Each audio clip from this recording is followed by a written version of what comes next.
Shalom, selamat pagi Bapak Ibu Sobat The Messenger. Senang sekali pagi hari ini kita boleh berjumpa kembali. Anda boleh bergabung melalui The Messenger Channel dari GKMI Kenari. Pagi hari ini kita akan mengawali kehidupan kita dengan kita mau datang menghampiri hadirat Tuhan. Kita mau mendengar kebenaran firman Tuhan dalam program Bread of Life. Renungan pagi yang boleh hadir di setiap hari Senin sampai dengan hari Kamis untuk Sobat The Messenger semuanya. Nah, Sobat The Messenger, apabila Anda diberkati melalui program-program kami, Anda bisa memberikan persembahan kasih Anda melalui rekening yang ada di layar Anda semuanya. Nah, kiranya apa yang kami berikan melalui kebenaran firman Tuhan, melalui program-program dari The Messenger ini boleh menjadi berkat untuk Anda semuanya. Selamat menikmati hari yang baru, selamat menikmati kebenaran firman Tuhan. Tuhan Yesus memberkati.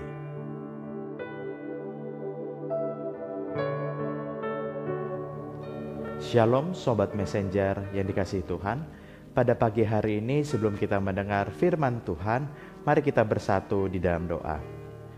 Ya Tuhan, pada pagi hari ini kami mengucap syukur karena kasih karunia Tuhan selalu mencukupkan segala kebutuhan kami.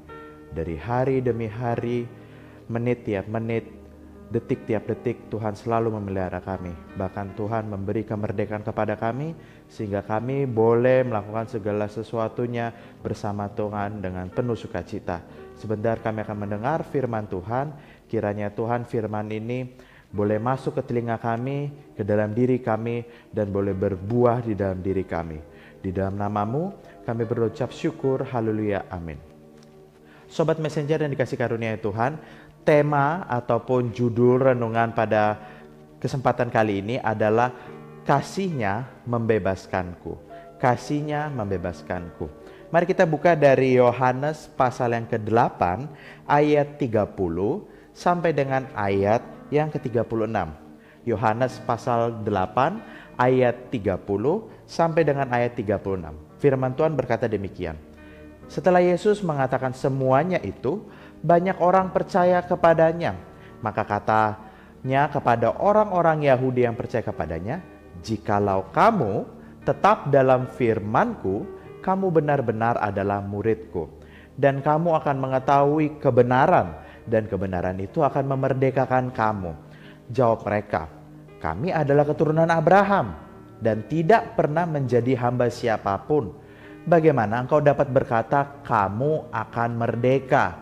Kata Yesus kepada mereka, "Aku berkata kepadamu, sesungguhnya setiap orang yang berbuat dosa adalah hamba dosa.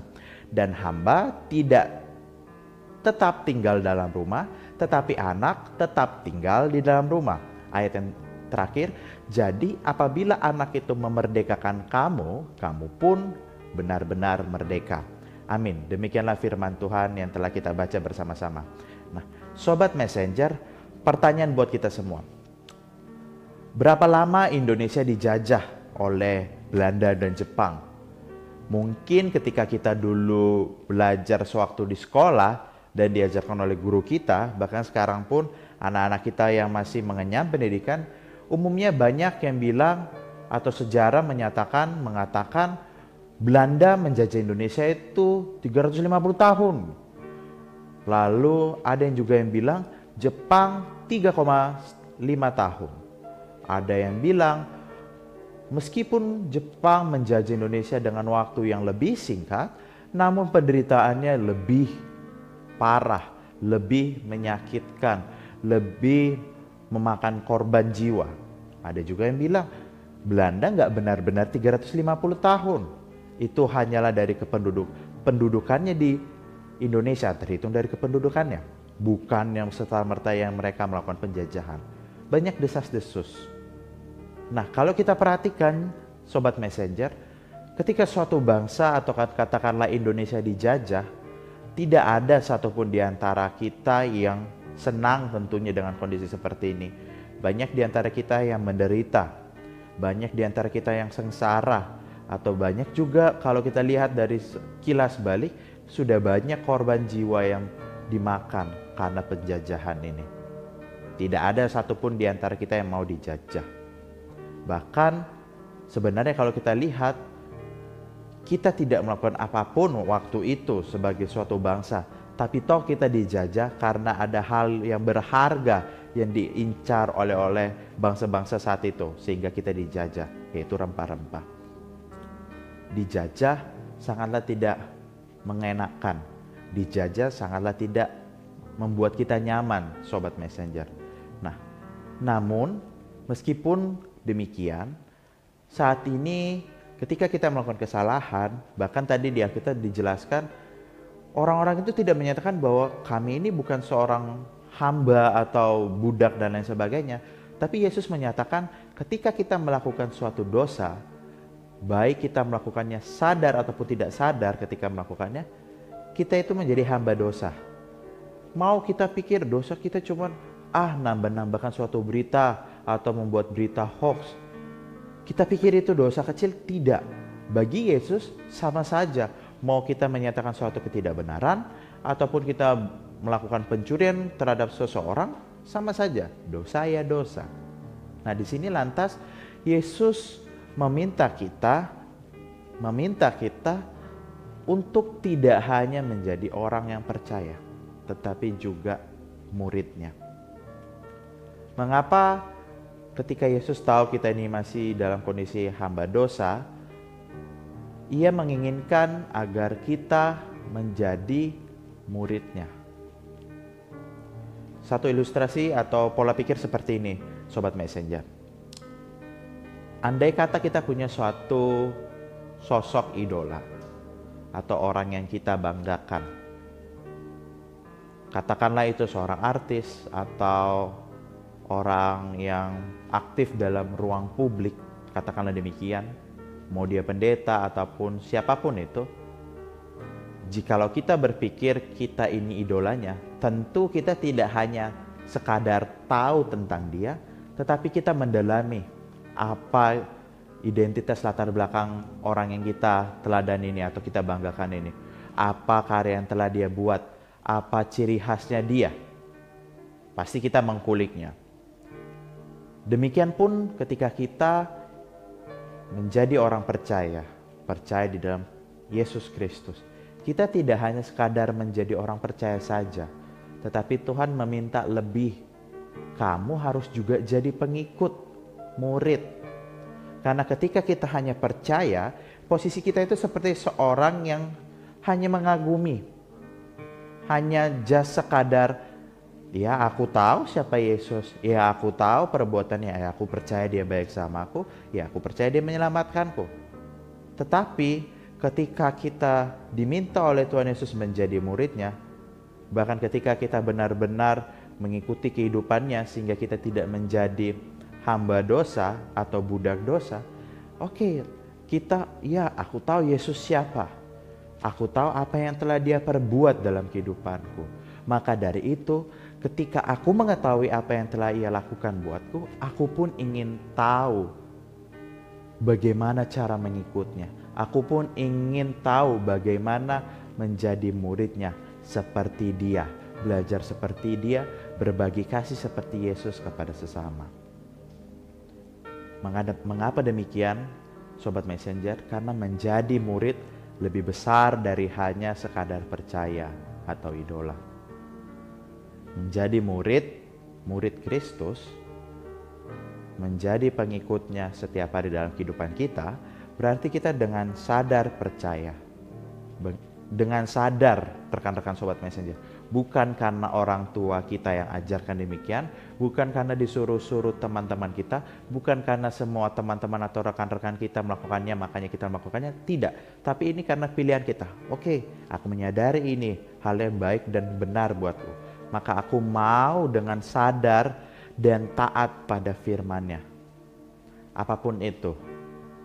Aku dengan sadar percaya kepada Yesus. Aku dengan sadar melaksanakan setiap perintah atau firman-Nya. Ketika kita melakukan demikian setiap hari dalam kehidupan kita, detik demi detik kita melakukannya demikian, menit demi menit kita melakukannya demikian, maka sangat jelas kalau dari firman Tuhan yang telah kita baca bersama rekan-rekan sekalian. Buahnya itu adalah kita merdeka. Kita merdeka. Ketika kita menjadi orang percaya, bahkan mengikuti Yesus, dan mengaplikasikan segala perkataan dan prinsip hidup Yesus dalam kehidupan kita, kita menjadi orang-orang yang merdeka. Namun, untuk dapat merdeka atau bebas, kita perlu berkorban. Sobat Messenger, tidak ada suatu hal yang gratis. Bahkan kemerdekaan kalau kita lihat dari bagaimana orang-orang Indonesia memerdekakan diri ini sehingga menjadi bangsa saat ini, itu banyak para pahlawan yang berkorban. Banyak orang-orang biasa yang berkorban, yang mau menyatukan tenaganya dengan rekan-rekan sekitarnya meskipun mereka tahu ya mereka bisa saja bertemu dengan ajal. Sama halnya ketika mengikuti Yesus. Kita tahu pasti ada hal yang harus kita korbankan. Apa? Ya kedagingan kita. Kalau kita masih berpikir kedagingan kita, kalau kita masih berpikir kelaparan atau hawa nafsu kita, nampaknya kita belum mau benar-benar merdeka. Nampaknya kita mau secara instan saja. Nampaknya kita nggak mau sulit ketika ingin mengikuti Yesus. Kita maunya happy-happy saja. Kita maunya tertawa-tertawa saja. Padahal tidak demikian ketika menjadi pengikut atau menjadi orang-orang yang benar-benar percaya kepada Kristus. Ada harga yang harus kita bayar. Ada waktu yang harus kita berikan untuk memuji Tuhan dan lain sebagainya. Sadarlah, Sobat Messenger, kita perlu merdeka dari belenggu dosa. Kita perlu merdeka dari perbudakan yang iblis lakukan dan kematian rohani lainnya. Karena apa? Karena hal-hal tersebut hanya akan menguasai dan menghancurkan dirimu dan orang sekitarmu. Kita berpikir dosa itu membuat kita nyaman ataupun membuat kita happy. Tapi sadarilah rekan-rekan sekalian, itu hanya sementara. Itu tidak akan bertahan lama. Kesenangan yang diakibatkan atau dilahirkan dari dosa itu hanya bersifat sementara. Engkau tidak akan benar-benar senang ataupun bersyukur ataupun happy karena hal itu. Karena di setiap dosa yang kita lakukan ada ganjaran yang pahit yang akan kita terima. Sobat Messenger, untuk mengakhiri renungan kita pada pagi hari ini, ketahuilah, Yesus itu kalau kita sadari betul-betul, kita refleksikan betul-betul dalam kehidupan kita, Yesus itu sangat mengerti perasaanmu. Meski ironisnya, kita seringkali tidak mau mengerti perasaan yang Yesus rasakan. Yesus itu bahkan dia rela membayar hutang kita yang adalah dosa. Sehingga lunas, kita tidak perlu membayar hutang itu. Karena tidak ada yang bisa membayar hutang dosa dalam kehidupan kita masing-masing. Hanya Yesus yang mampu melakukan demikian. Tapi toh, meskipun ia telah melakukan hal yang demikian besar dalam hidup kita, kita sebagai manusia atau anak-anaknya masih saja dengan berani melakukan dosa. Yesus itu yang peduli sama diri kita masing-masing, Sobat Messenger. Kalau kita lihat kita punya sahabat, kalau kita lihat kita punya teman karib, partner kerja yang begitu suportif kepada kita, ketahuilah mereka bisa benar-benar atau mereka bisa mengkhianatimu. Tapi Yesus tidak demikian. Ia selalu peduli terhadap dirimu.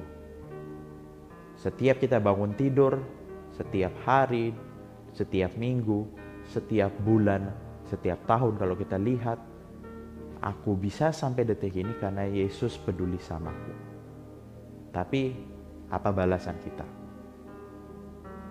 Yesus hanya minta simple. Dia minta kita apa? Menuruti dia, menjadi orang percaya dan pengikutnya. karena dia ingin mendorong kita agar kamu bisa bebas, agar kamu merdeka. Hanya itu satu-satunya jalan.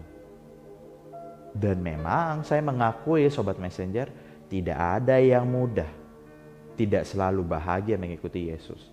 Tetapi ketika kita mengikuti Yesus, ketika kita percaya betul-betul kepada Dia, ketika kita belajar mau memahami apa perasaan Yesus, ketika kita sadar betul bahwa Dia telah membayar dosa-dosa yang telah kita lakukan lunas, ketika Ia peduli sama kita dan kita berusaha untuk peduli juga kepada Yesus dengan memberikan waktu kita setiap hari, maka yakinlah buah yang adalah merdeka itu akan kita rasakan bersama-sama. Amin. Mari kita berdoa. Bapa di surga, kami mengucap syukur pada kali kesempatan ini. Kami diingatkan kembali bahwa kasih-Nya Yesus itu membebaskan atau memerdekakan kami. Kami yakin betul mungkin di antara kami saat ini masih ada yang terbelenggu oleh dosa-dosa yang kami lakukan. Kami sadar betul itu salah, kami sadar betul itu keliru, tetapi kami masih mau melakukannya hanya karena kesenangan sementara.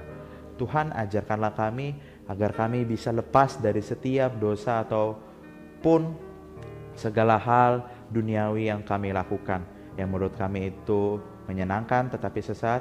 Kiranya Tuhan mampukan kami untuk bisa lepas dari itu. Kami mau tidak hanya sekadar lepas, tetapi kami juga mau menjadi orang percaya.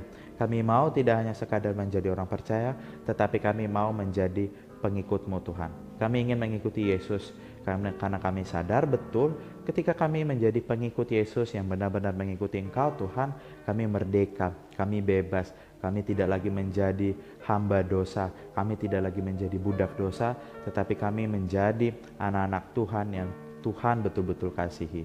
Pakailah hidup kami Tuhan, agar kami dimanapun kami berada, aktivitas-aktivitas yang akan kami lakukan hari demi hari, secara khusus hari ini, kiranya kami boleh menjadi berkat bagi sekitar kami. Apapun yang kami perkatakan, kiranya itu boleh menjadi berkat. Apapun yang kami lakukan, kiranya boleh menjadi berkat. Setiap pekerjaan yang kami lakukan, setiap aktivitas kami lakukan, kiranya nama Tuhan dipermuliakan. Kiranya Tuhan memberi kesehatan dan kekuatan kepada seluruh para Sobat Messenger, secara khusus Jemaat GKMI Kenari Kudus. Kiranya Tuhan memberi kesehatan dan kekuatan agar kami boleh menjalani hari-hari demi hari kami dengan penuh sukacita, dengan penuh pengharapan. Di dalam nama-Mu kami berdoa dan mengucap syukur. Amin.